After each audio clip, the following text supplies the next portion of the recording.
know what to do with it. All right, everybody, welcome back to the House Committee on Government Operations and Military Affairs. So we are now blessed with the presence of our municipal guru, Tucker Anderson, and can get back to work on these charter bills. So we're going to pick up H506. And Tucker, could you remind us what is in H506 and get us reoriented to this charter bill? H506, City of Burlington Charter Amendment. H506 contains one of the proposals that was passed on the city meeting date this year. And this bill is specific to the redistricting of the city wards. The last time you visited this, I suggested going through the ArcGIS maps and looking at the overlay to confirm that the description of the city streets that appear in the charter are accurate. I did take a look at that and go over them, and it does appear accurate.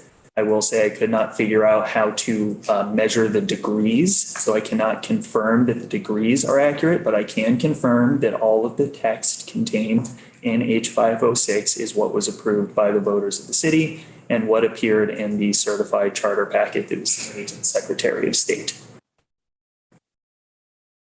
So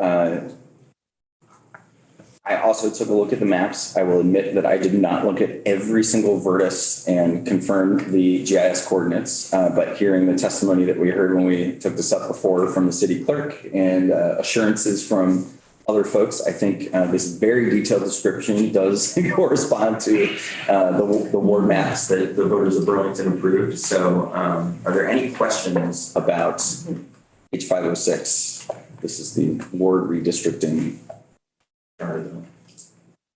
I would entertain a motion to recommend favorably H506 as introduced. So moved. Representative Tango made the motion. Any further questions, discussion? The clerk shall commence the call the roll. Representative Barron? Yes. Representative Boyden? Yes. Representative Vega? Yes. Representative Morgan? Yes. Representative Hooper of Burlington? Yes. Representative Murphy? Yes. Representative Chase? Yes. Representative Larry Simmons? Yes. Representative Hooper of Randolph? Yes. Representative Nugent? Yes. Representative Bigley? Did you come on in? Yeah. That's new. Representative McCarthy? Yes. 12-0. All right. One down, Burlington. All right. Now we're going to turn our attention to H50. Oh, excuse me. Would anybody like to volunteer to report H506? This, I wonder if our representative from Burlington, I wouldn't call on you to do all of them, but I think the ward maps, given your geographic information. So we'll have Representative Hooper of Burlington be the reporter of 506. Excellent. All right, so we'll turn our attention to H507. And it looks like Ms. Angel is going to walk us through 507. Excellent. Welcome back. Thank you. Good morning, everybody. Morning. My name is Ashley Angel, for the record. I am a law clerk for the Office of Legislative Counsel, and I'm here to speak to you about H507, which is for the Charter of Burlington, as you know that we're here today for. So this bill is to amend the charter for Burlington and provide procedures for the designation of location of polling places within the city, as we spoke about last week. So section 1 is the charter amendment approval, which is what every single charter that we've done over the last few weeks has. Voters approved this particular change on March 7th of 2023. Section 2 is the amendment to Title 24 Appendix BSA, Chapter 3, which is the Charter of the City of Burlington. So I just wanted to, we talked about this last time as well, just provide some general information. So polling places under Title 17 BSA 2502, Did you need general authority on that? I think we just basically wanted to reorient the committee to the testimony we heard. So this is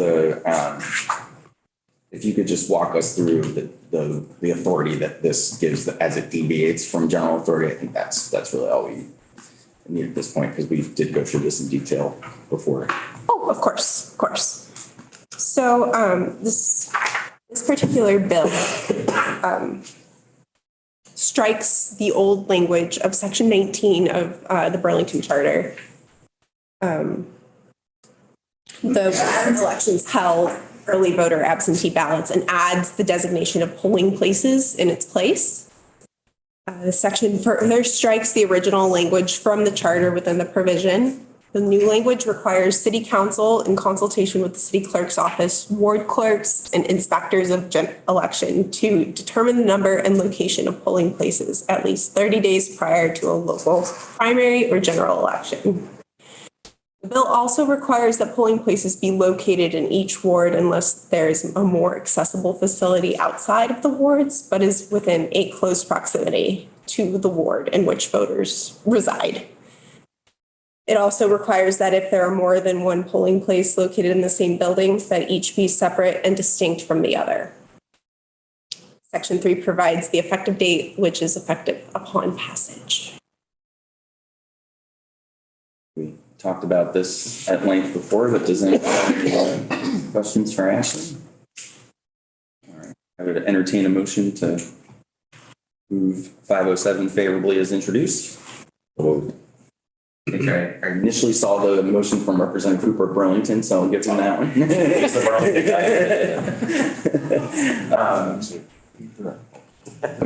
Representative Hooper has moved that we adopt 507. Is there any further questions, discussion? Seeing none, the clerk shall commence to call the roll. Representative Byron? Yes. Representative Boyden? Yes. Representative Vega? Yes. Representative Morgan? Yes. Representative Hooper of Burlington? Yeah. Representative Murphy? Yes. Representative Chase? Yes. Representative Waters Evans? Yes. Representative Hooper of Randolph? Yes. Representative Nugent? Yes. Representative Higley? Yes. Representative McCarthy? Yes. 12-0-0. Right. Representative Hooper, since this is also in that, you want to take this one as well, and we'll package these up. Burlington will also be the reporter of 507. One commentary just for Rep. Hooper and any others. When you go to GovOps in the Senate, they want total number of voters, percentage that showed up, and the vote counts. So just a heads up. I think Representative Mulvaney Stanek gave us that information. It was in my notes. So if anybody didn't take those notes, her testimony was very helpful in that regard, and I'm sure she'd be willing to. Yeah, you'll want to take that along when he goes over there. Firm nod. Great. All right. So next up is H508.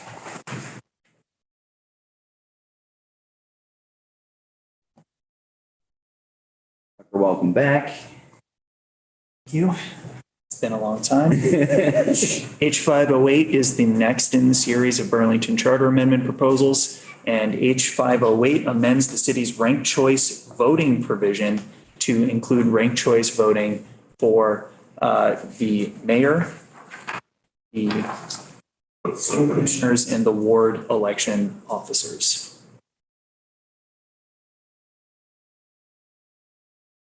This one's pretty straightforward. Are there any questions for Tucker about words on the page?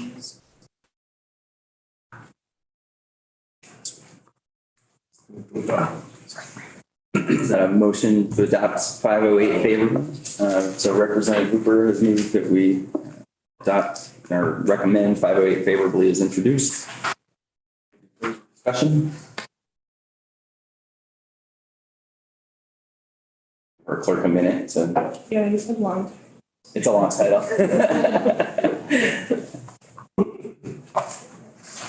When you're ready, clerk shall commence to call the roll. Representative Brown, Yes. Representative Boyden, yes. Representative Randall, No. Representative Morgan, No. Representative Cooper of Burlington. Yeah. Representative Norris, Yes. Representative Schiff, Yes. Representative Waters Jones, Yes. Representative Cooper of Randolph. Representative Cooper Randolph, He was experiencing a little delay. We'll just give him a sec here. I'm doing it right now. Representative Cooper of Randolph. Yeah, I think He just we'll pulled just up. have- Representative Nugent, Yes. Representative Higley, No. Representative McCarthy, yes.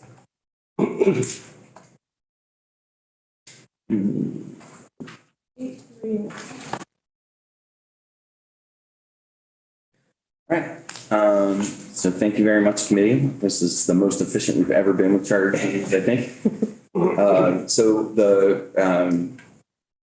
There's going to be an opportunity for a little more testimony on H509, and I think we have caught up almost to our schedule on this, which is fantastic. So Tucker, could you, oh, sorry, we need a reporter on. Do you want to take that one as well? And we'll take the three straightforward ones about voting, and then maybe I'll ask for one of our colleagues to consider doing 509, so that's a little more policy. So do you want to do those three that are the sort of simple ones, and then we'll, yeah. So Representative Cooper of Burlington will do 508 as well. Thank you very, very much. Okay, so H509. So before we move on, I'm seeing that we have, well, it's fine. I don't think we can change the record at this point. No.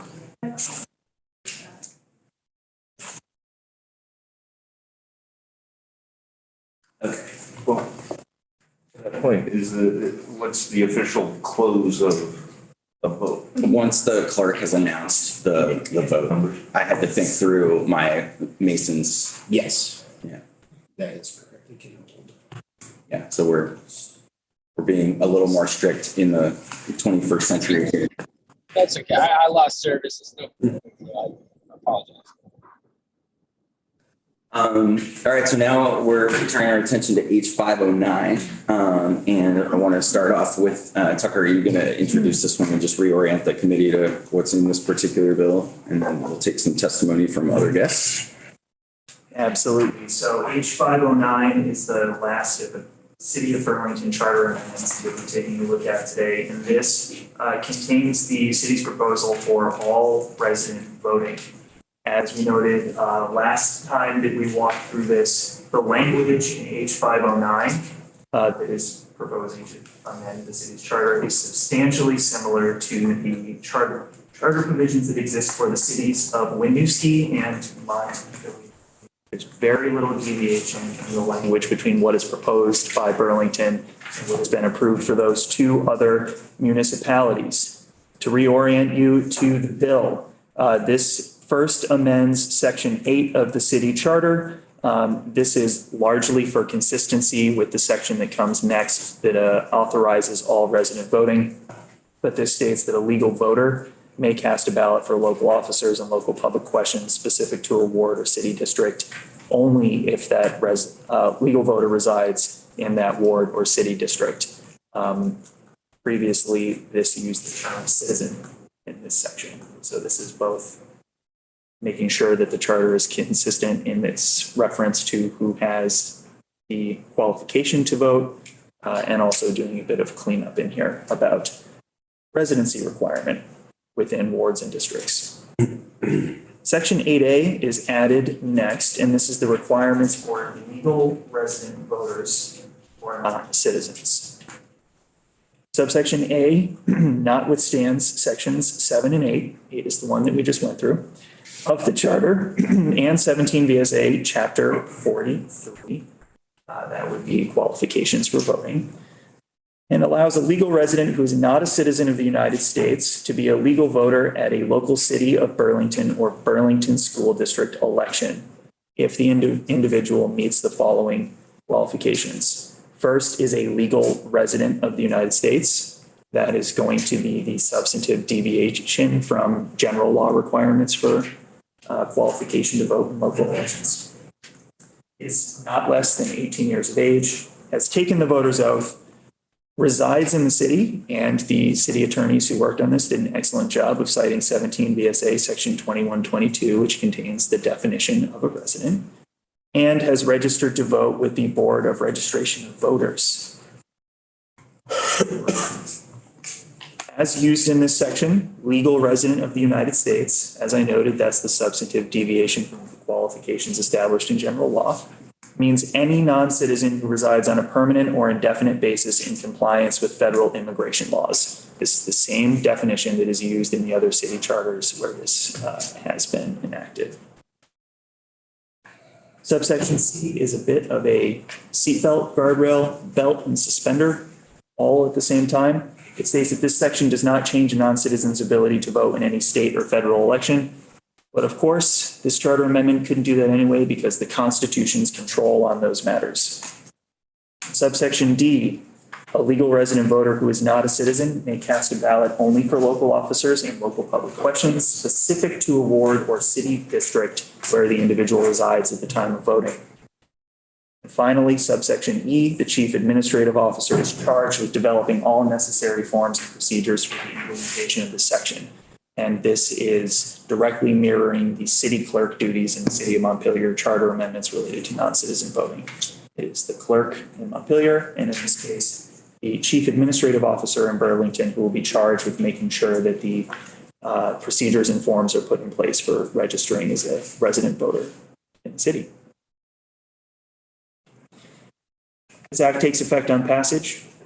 One of the things that I noted last time is that the Ferry v. City of Montpelier decision made it very clear that section 42 of the Vermont Constitution, which covers voter qualifications and the voter's oath, does not apply to local elections, and that it is within the authority of the General Assembly to set the qualifications for voting in local elections.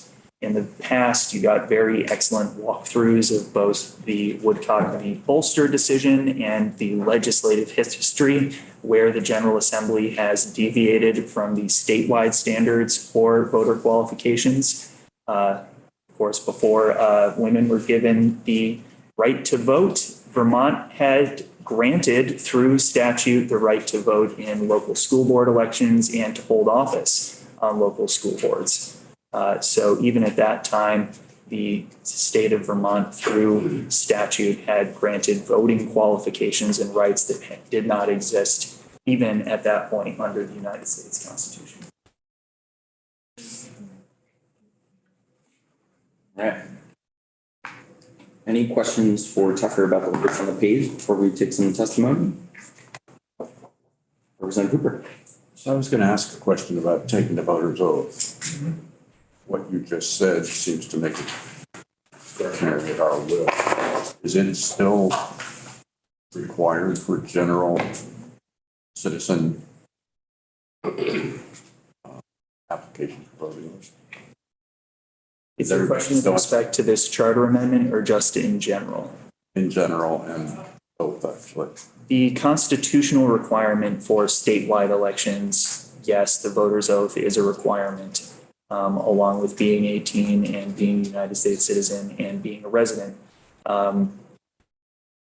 Statute could deviate from that with respect to local elections, but none of the charter amendments have proposed to not require taking the voter's oath. A lot of the voter registration drives I've seen, I haven't noticed a lot of people with their hands up in the air. I believe that when you register to vote, you confirm that you have taken the voter's oath, and you can do that, for example, through the online registration portal, but you do confirm that you have taken the voter's oath.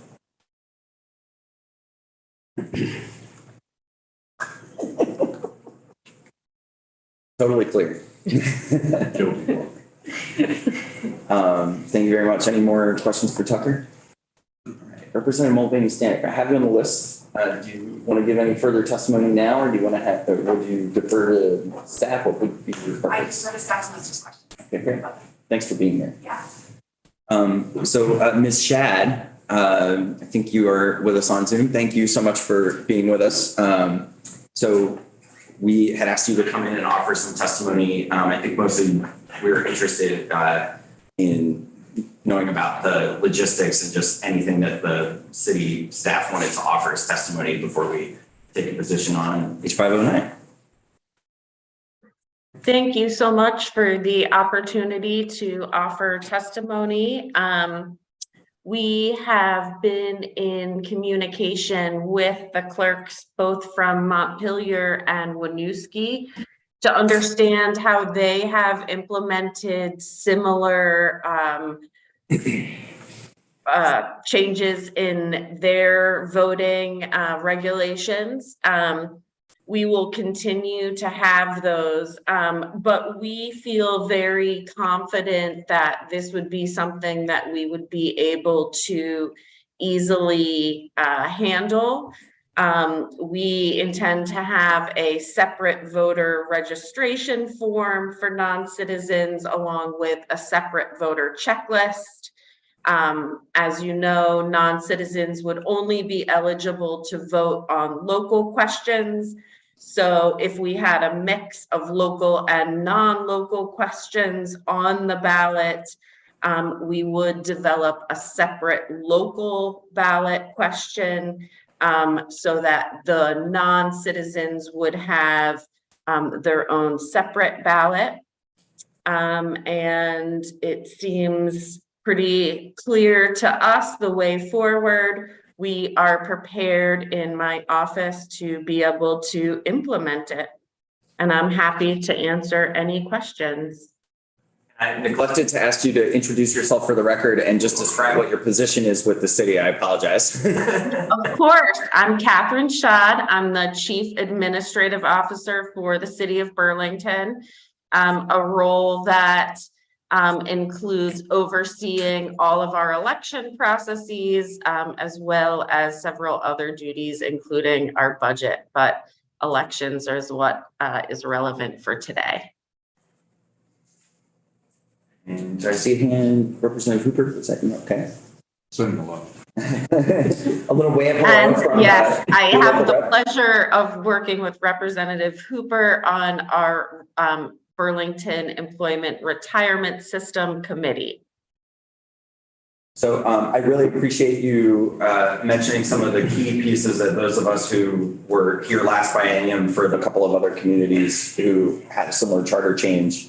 But I just wanted to sort of underscore for the committee if there were any questions about the logistics. So separate registration form, separate voter checklist. It sounds like, Ms. Shad, you're doing this the same way that Montpelier and Winooski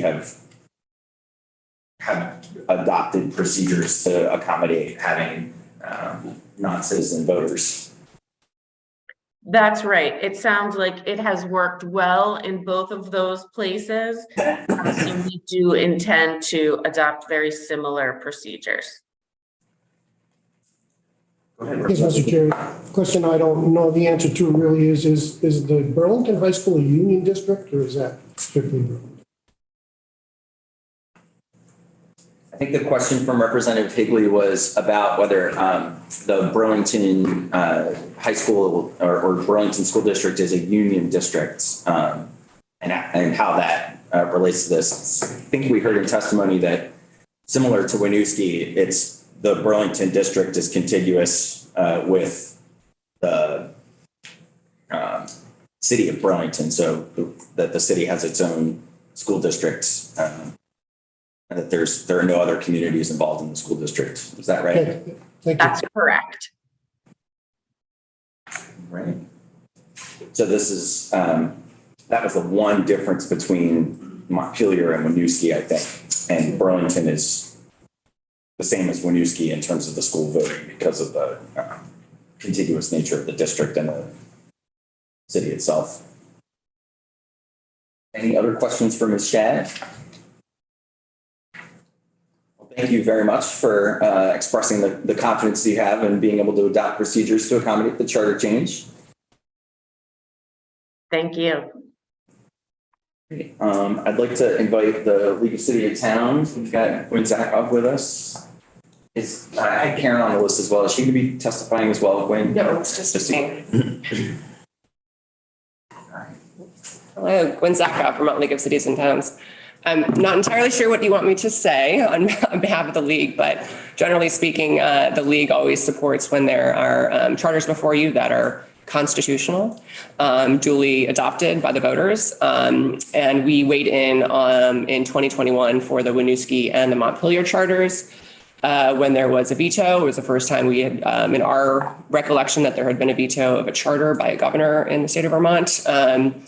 And we felt strongly at the time, and more so now that there's a Supreme Court case precedence that says that this is a viable path for communities. But if something is constitutional and the voters approve it, we are going to stand behind the will of the voters and the community. So the LCT supports this charter.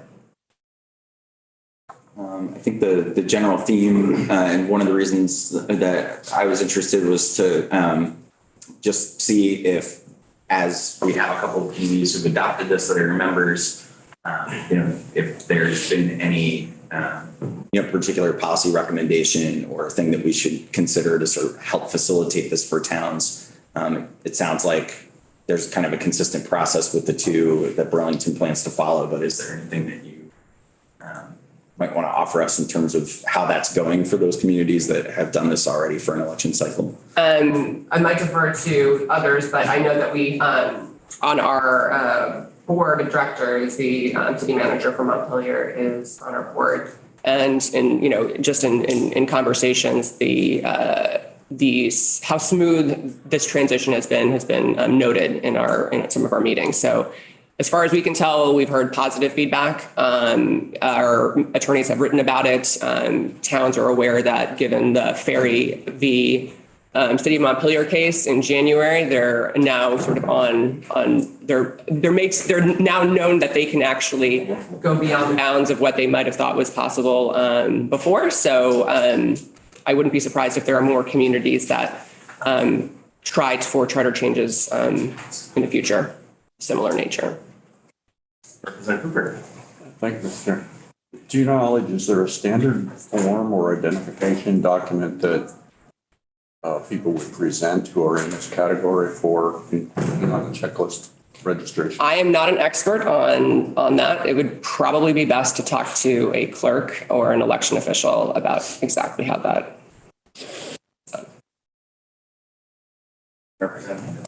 Thank you. The Supreme Court case, Gwen, that you mentioned, is that validating or verifying the constitutionality of this? What is the Supreme Court case all about?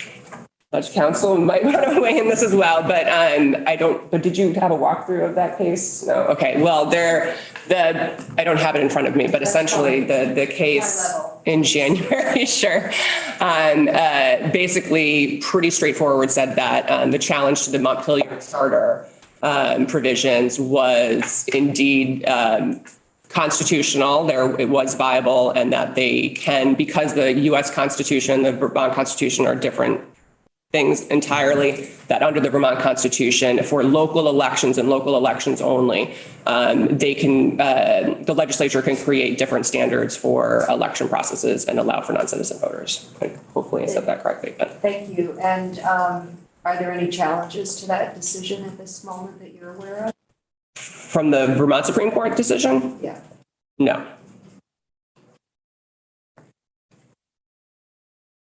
Any more questions for Gwen? I might, if you wanted to ask Tucker, who I think may have a couple of comments to offer about that. And if nobody has any more questions for the league. It's your turn. Thank you so much. Tucker seems to be shaking his head. Is there anything else I should know about this, Tucker? Like, is it going any further than Vermont? To your knowledge? To my knowledge, no. There would have to be a writ of certiorari to the United States Supreme Court, because that is the next level of court jurisdiction beyond the state Supreme Courts. So the U.S. Supreme Court has original jurisdiction for any appeal of a decision of a state Supreme Court.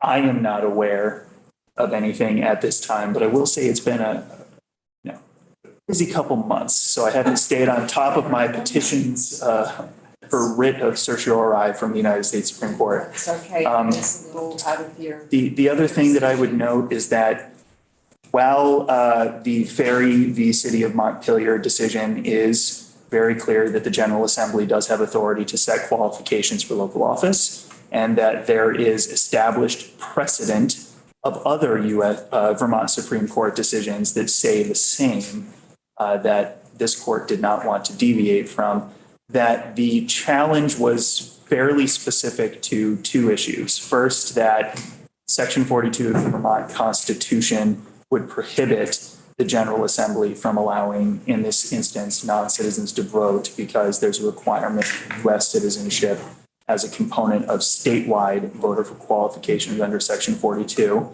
The court approved the dismissal of that portion of the complaint because, according to both the precedent and the court's review of the constitutionality of these provisions, Section 42 does not apply to local elections if the General Assembly doesn't directly apply it through statute. So you can have charter amendments, statutes that deviate from those voter qualifications for local elections. Then the other narrow piece that I would set in there is that they challenged that when there is a sufficient level of statewide impact, that this isn't exclusively local elections and local issues. And the court also dismissed that part of the complaint, saying that the potential impact on the state is not something that measurably would rise to the level of a statewide election to which Section 42 could be applied. So that's really where the Ferry v. Montpelier decision came down. And happy to go through it. It has some really excellent recaps of your supreme and plenary authority over municipal corporations in the state, which goes in both directions. You could be as restrictive and cruel as you want, but also be as generous and creative as you wish with individual municipalities. Thank you. I hope this isn't a rabbit hole, and please, Mr. Chair, tell me if it is, and I'll cease and desist.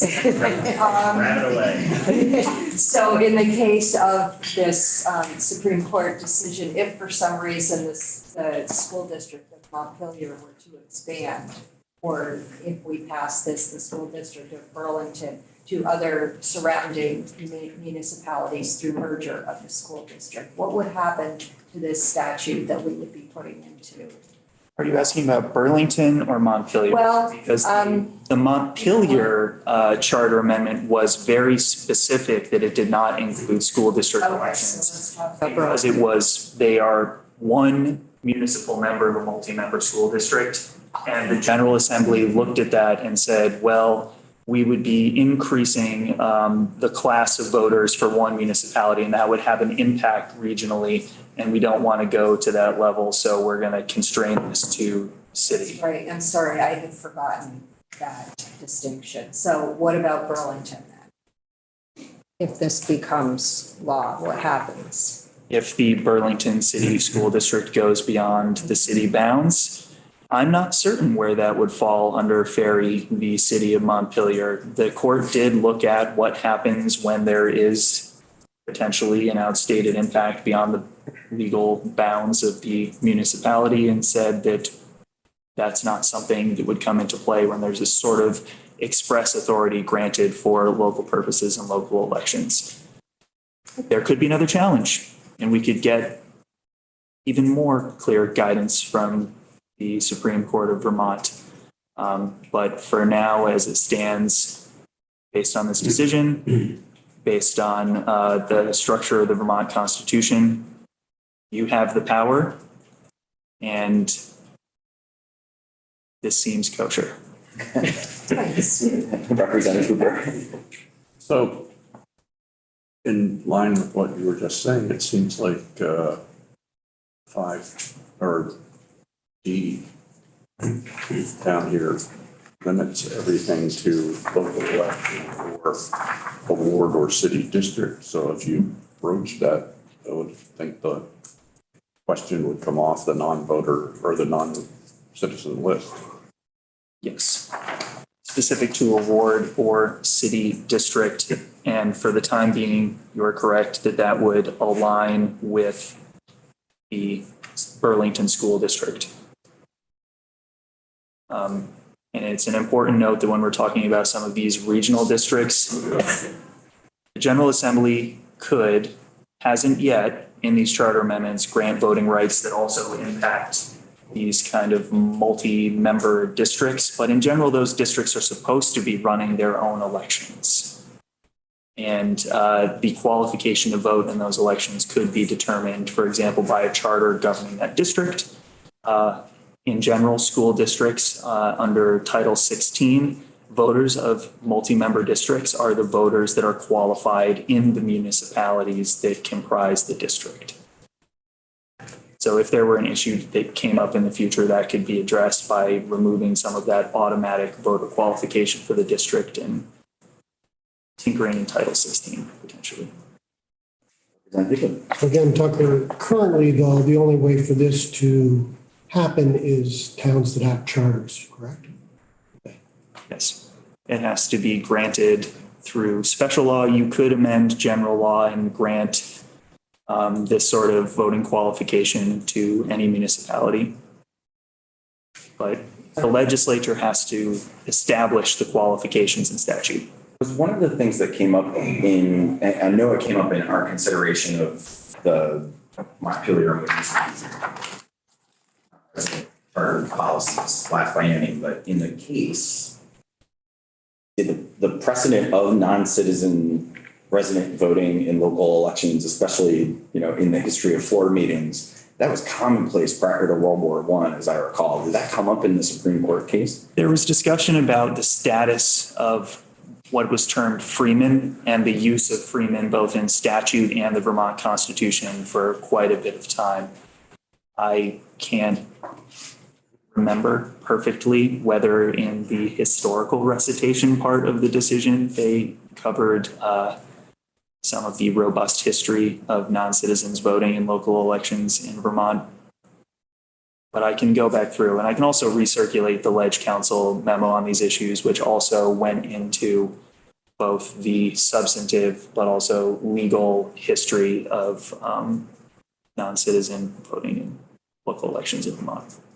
Yeah, it's interesting to think about the fact that there was a time when women weren't able to vote, but non-citizens were definitely voting in local elections in many towns in Vermont. There was also the use of the term inhabitant, which was different from freemen, potentially carried different voting status, and inhabitants were permitted to vote in the assembly meetings for local elections. Sorry. So Representative Hengo, I was the one who went down a rabbit hole. Yeah, I was pointing at Percy over there who did not want women to vote. Over in the corner. Yeah, we interesting history of some of the governors who Yes. pressed our walls here in Route 10 on that A particular. good reminder. No, I don't want to trade seats. I like exactly where I am. So committee, any further questions for Tucker on this? I believe that's all the testimony that we had today.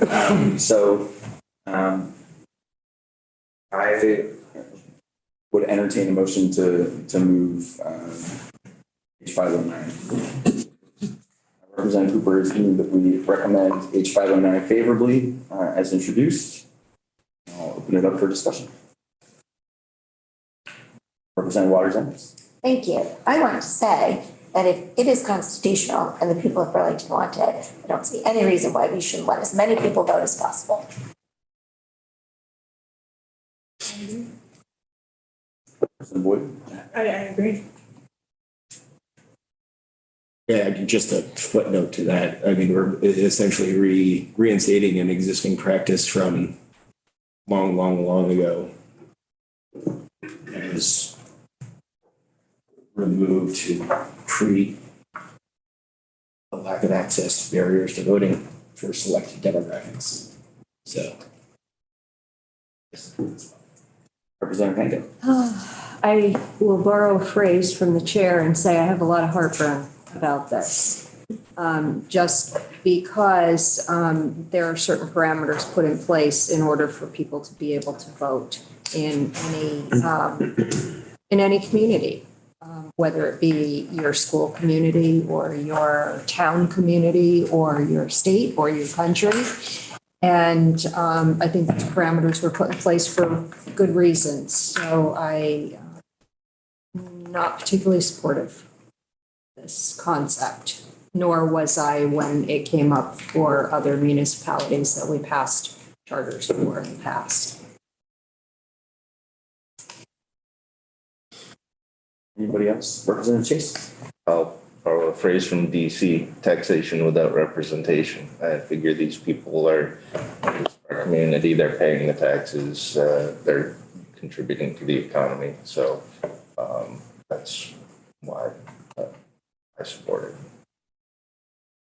Representative Merwin? Thank you. You know, across the country, we're seeing efforts to inhibit voter participation. And if there's anything that's less democratic, I don't know what it is, because voting is as essential as it gets to maintaining a democracy. This expands the number of people who vote, and I don't know how, I don't have a rationale for limiting when we want as many people in a democracy to be able to vote, and I wholeheartedly support it.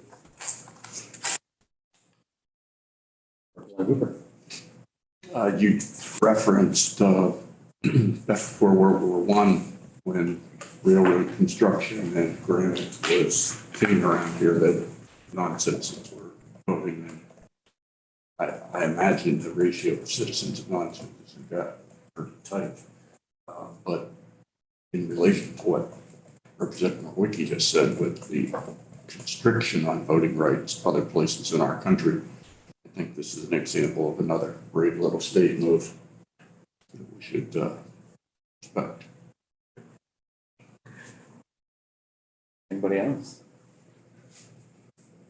The approach that I've taken with these charter bills, to Water Seven's point, and voters of the city of Burlington overwhelmingly support having their neighbors who happen to be legal residents but are not citizens and to participate in our local elections.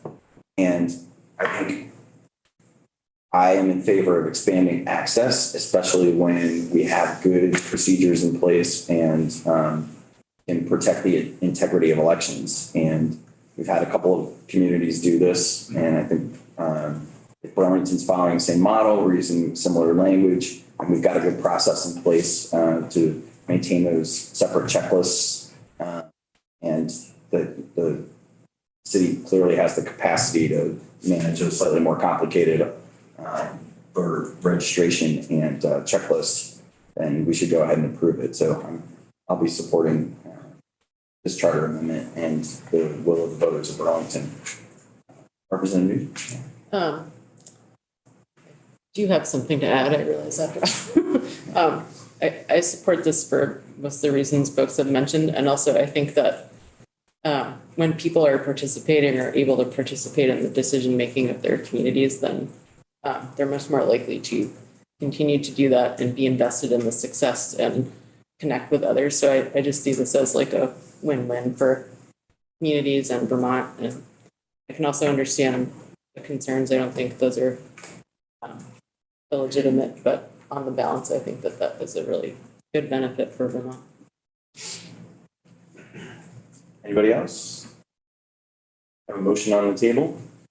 Clerk shall commence to call the roll.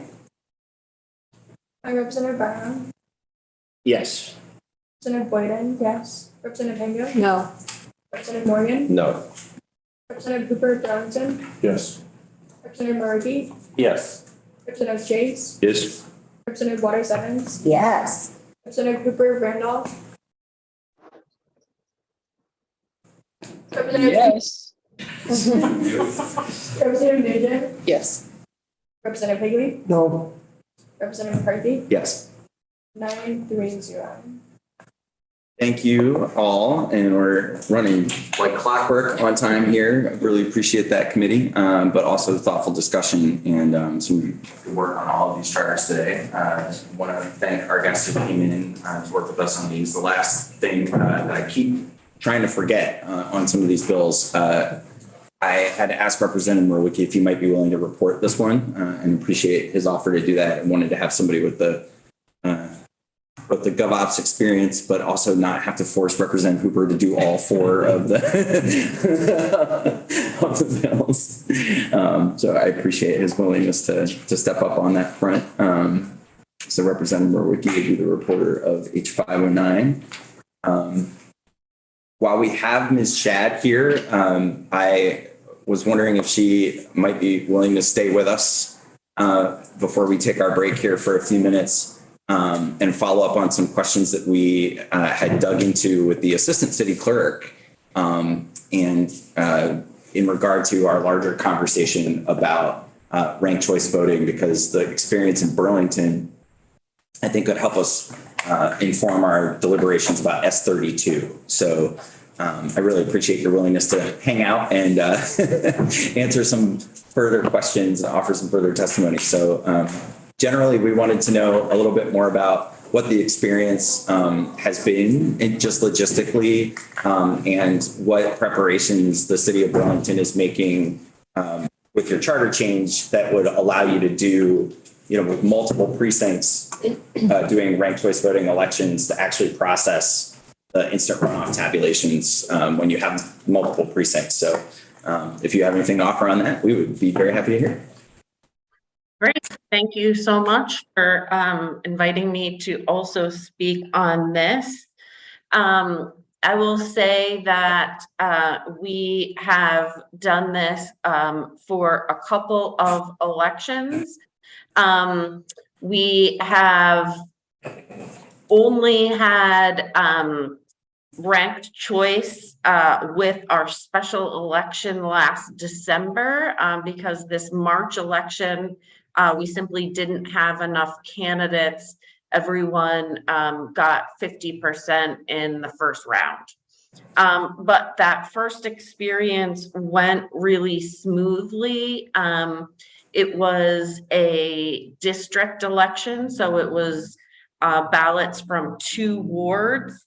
And so we had both of those wards bring their memory cards to City Hall where the tabulation occurred. We received really good service from the election vendor LHS, who was on site to work with me and the assistant city clerk if there were any questions or technical issues. There were not. I would note that the one issue that we have encountered is around write-ins. The way things currently stand, adjudicating write-ins in the ranked choice voting tabulation software is time consuming and it's cumbersome because we are having to adjudicate every single write-in on a case-by-case level. So it would certainly be our preference that we go with certified write-ins, and if we were only, or registered write-ins, and if we were only counting those, that would make a big difference. At this point, that's really the only hiccup that we have encountered or foresee in terms of rolling things out. Otherwise, we feel like certainly here in Burlington, we are well prepared in terms of having had active engagement with the vendor, with city council. We have had good educational materials translated into all of the most commonly spoken languages, and things overall really have gone smoothly from our perspective, and I'm happy to answer any questions. So I think the issue you bring up about write-ins and the idea of having folks pre-register before the election was one that we discussed in the context of our miscellaneous elections bill, H429, earlier this session. And it sounds like adopting something like that policy would help facilitate ranked choice voting, that it may be that we need to consider the logistics of, as we move forward with ranked choice voting, having a sort of pre-filing for write-ins. On the ballot itself, is there a space for write-ins that's sort of not part of the grid, or is it part of the ranking grid that folks have where they sort of do their write-in and get to, how does that work exactly on the ballot? Yeah, folks are allowed to write in as a part of the grid. And so that is part of the complicating factor, because you do have to adjudicate everyone just in case everyone has really come together and there is enough for a write-in candidate so that they would be influence those ranked choice votes. Now, of course, I haven't seen that happen in practice. In reality, what I've seen are a lot of one-off write-ins, but we do have to check everyone. So I do think something like you're discussing would be very advantageous towards facilitating ranked choice voting in a wider, being able to roll that out more widely.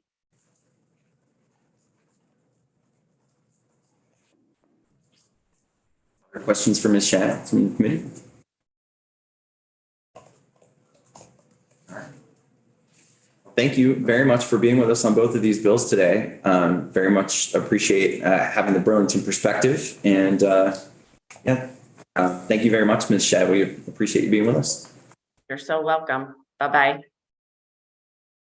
All right, committee. So I think we've earned a break. Yeah. We'll be coming back at 10:45 for testimony on S42, the divestment bill. So we'll get